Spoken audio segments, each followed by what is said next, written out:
Welcome to our channel. Today we how to scale your online business with Zoom step by step clearly. To scale your online business with Zoom, start by identifying your target audience. Understand their needs and preferences to tailor your offerings effectively. Next, set up a professional Zoom account if you haven't already.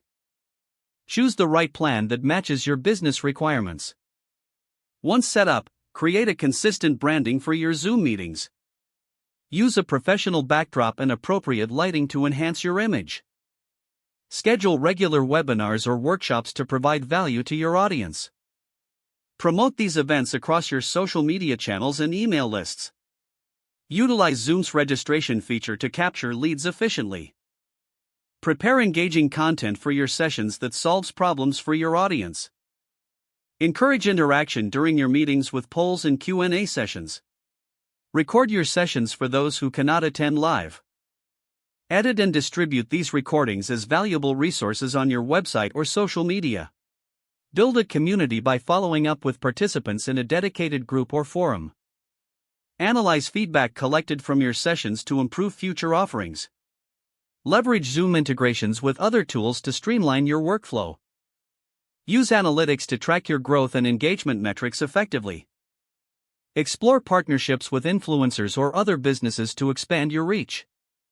Invest in Zoom's advanced features like breakout rooms for more interactive sessions.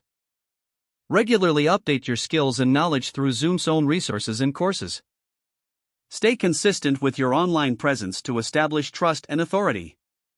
Continuously adapt your strategies based on audience feedback and market trends.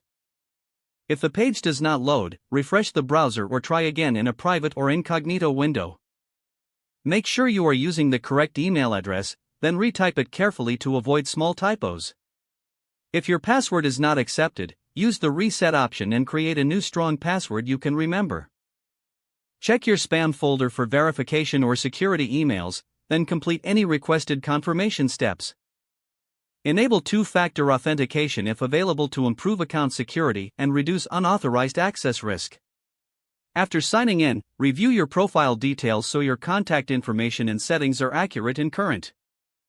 Don't forget to like this video and subscribe to our channel for more step-by-step tech guides.